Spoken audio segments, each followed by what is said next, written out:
السلام عليكم dhamaantiin waa idin salaamay waa walaashiin uma Israa'iil video cusub maanta insha Allah videogan maantay waxaan u soo sameeyay maadaama abaayoyin badan iga xiran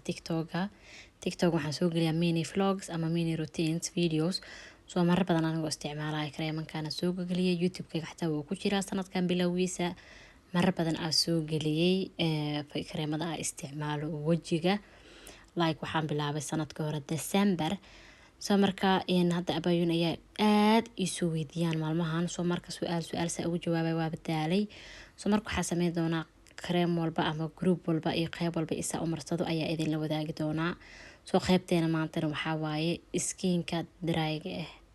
hadda haysatid skin qalalan abaayoyinka oo meeshan igu jiraan oo daawanayaan oo videogan maanta daawanayaan kulli waxaa idin kula talinaa horta 2 bil oo kaleeto ama 3 bil waxaa siisaa wajigaaga waqti kareen ha marinin waxba ha marinin face wash xataa ku dhaqin biyo kaliya ku dhaqo waxaa barataa skinkaaga type-ka uu yahay ani skinkayga waxaa waaye skinka ooliya zaidna ka da'do marmarna qalalo soo skinkayga maanta ma dhihi kari waxaa ahay dadka ooliyada ama dadka dryga labadaba waa ahay waqti waxaa ahay aad u qalalaa waqtina waxaa ahay waxaa iga baxaysa saliid badan oo wajigayga leeyahay nabar badan oo soo saaraya saliid badan oo soo saara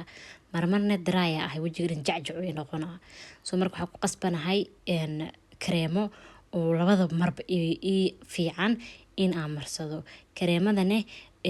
like kuwa waxaa jiro oo everyday aan marsado iyo kuwa everyday aan marsanin ani skinkayga marka dhinacaasa idin dhigay ani sidaas waa iskeem waxaa intan shirkad waxaa isticmaalaa Ordinary waxaa isticmaalaa Cetaphil waxaa isticmaalaa Lumine 3 shirkad oo kala duwan waa oo 3 shaqo kala haystaan at the same time 3dooda shirkad waa 3 shirkad xoog ugu baahana skinkayga markay noqoto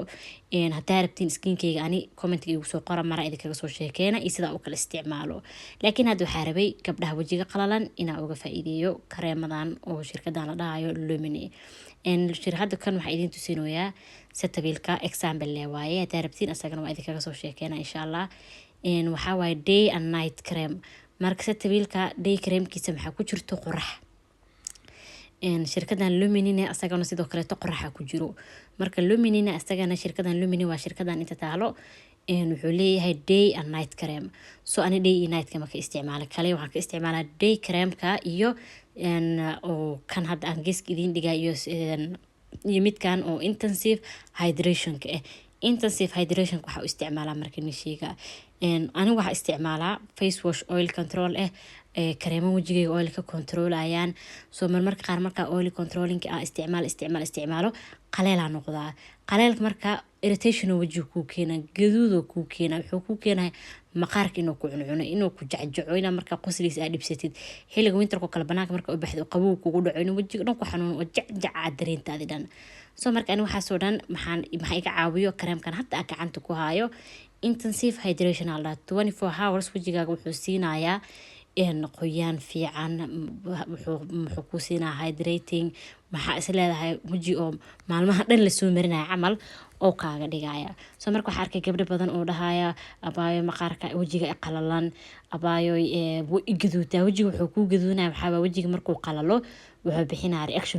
reactionkiisu irritation oo helaa marka irritationka qof basi uu soo aada qof wajiga cuncunayo ani camal waan wajiga aad u cuncunaa markuu qalalo qofna wajiga jacjacay maqaarka xanuun ku keena qofna wuu gaduutaa daamanka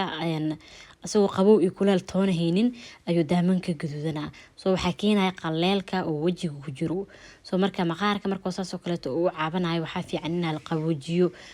face wash yaasha ka yareysid wax kale aad ku dhaqin waxyaabaha carfa ka ilaalisid amarisid wax qoyaan siinayo hadda ani dadka waxa ahay perfume-ka kareemada perfume-ka leh ama carafta leh ee dhibaan laakiin shirkadan Lumine kareemadeedu dhan caraf waxay leeyihiin oo xoog ma ahan caraf yaro aday oo inuu kareen caraftiisa amal uu leeyahay sida shirkada oo Cetaphil ma ahan caraf la'aan marka laakiin alxamdulillah nabar igam soo bixiyaan ay ku fiican yihiin nabar igam soo bixiyaan mid kale sameeyaan waxa waaye aniga waxaan isticmaalaa marka qaleel iska dareemayo balaas habeen walba waxaan u isticmaalaa qoorta iyo gacmaha aad ugu fiican yahay kan qaybta oo intensive hydrating ka soo marka aan labadan kareem sidaan sheegay waxaan u isticmaalaa qoorta gacmaha iyo xiliga aqoyan u baahanahay. Waxa ii soo hartay Lumini dropska bahashan waa goojo oo wajiga la marinaa shirkadana iskale. So bahashan maxay ku fiican tahay hadii oo qaleel tahay iyo hadii oo qoyan tahay wajigaaga waa marsan kartaa. Ani waxay ugu caawis waxa waay horta C vitamin ku jiro marka aqriyo waxa iskala shirkadan Filan C vitamin ku jiro marka aqriyay waxa uu ugu fiicnaaday oo aadka oo la dhacayna waxa waaye brightness ku siinaa muxuu ku siinaa maqaarkaaga inuu dhalaaliyo inaa cadaatid at the same time waxa waa alaabo dhakhtar soo mareen chemical waxyaabahaas kuma jiraan laakiin waxa helay natural brightening maqaarka skinka markuu uu skin oo duqoobo kale oo dul koro marka wasaqdu ku badato marka vitamins la siinin xoogaa wuu duugmana wuu dilma laakiin wuxuu ku fiican yahay dropkan aad u fiican tahay wili dropkan waxa ku sameystay cream ani korka marsado waan ila soo wadaagi doonaa cream waxa ku sameystay ani marsado korka dhan oo ani sameystay oo alaabadiisa dalbaday oo guriga ku sameystay yani alaabo badan isku dardarsaday goojooyinkan oo kale dropyaashan oo vitamins kale iyo waxyaabo badan ani isku dardarsaday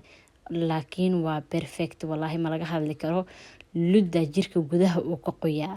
marka xoogaa maxay joogtaa lacag adi $25 ilaa $30 camal laakiin ana isagoo raqiisiye badana ilaalsadaa waa gataa marka gabdho maxaan idhi lahaa skin care kaaga marka inta bilaabin ina skin care product soo gadanin waxa barataa maqaarkaaga noocee waaye maqaarkii qaleel miya alaabaha oo qoyaan isiinay ma gataa maqaarkayga qoyaan miya alaabaha ii qalajinay ma gataa maqaarkayga labada ma u dhaxeeyaa oo mid kasta dhinac ma wax uga baahanahay waxyaabo badan jiro ina ka fikirtay u baahan tahay marka aad bilaabayso skin care routine ha ugu horeeyo ina maqaarkaaga baratid number 1 number 2 hada skin care routine kala ka soo tagaysid oo productor kale oo hore isticmaal jirta ka tagaysid inta kan iska dhaaftay week kadib kan ha bilaabin wajiga waqti si kaligees dhaaf waxa sameysaa waxba ku mashquulin in nabarka soo baxayn in kala is arag adoo alaabtan kale oo wajigaaga ama jirkaaga oo ka dhamaaday kuwa kala cusub bilaab ana taasaan igu talin lahay sheekada oo kan kaboodkan u bood ha sameynina sababtoo maqaarka niga bahdil maayo teed kale resultiga heli lahayd iyo wajigaaga sida wax uga reageereen lahaa ama reaction ku ka bixin lahaa ma ogaanaysid sababta uu ogaanaynin waxa waaye asagoo wajigii oo products kale to vitamins kale waxyaabo kale ku jiraan haddana wax cusub marayse soo maqaarkii difaac galay ma fahantay labada wax inay isqaadanayna macquul soo mar walba ugu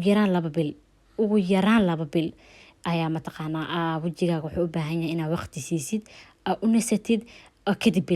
bilaabaysid soo marka skin care routine walba oo gabar walba nii soo bandhigtane macnaheeda ma ahan inuu ku anfacayo wax kasta oo gabar marsanaysa aragtid ha ku ordin ha marsanin koodi inta gabar waxay marsanaysa aragtid marsanin maxaa ka hormarisaa mi anfaca horta wajigeyga ma aqaana wax igu soo baxay ma aqaana waxaan aqri soo ogo soo arag kadib marso hadda ani waxaan meeshan aan soo dhigtay ana i anficeen ad inay ku anfici doonaan ma hubi soo inta ordi marsan lahayd abaayo marka maqaarkaaga ugow laakiin aniga hadda waxa idinkugu soo bandhiga waxa waaye maadaama shirkadii sameysaba ee u sameysay kan qofkan qoyano caawiya kan qofkan qalalo caawiya just gabadhi maqaarkeeda taqaano inay ka faa'iideysato oo isticmaasho marka waxaan rajeynayaa video ina wax ka faa'iideen insha Allah qaybaha kale tan waa idin soo galin doona waan idin sii salaamayaa.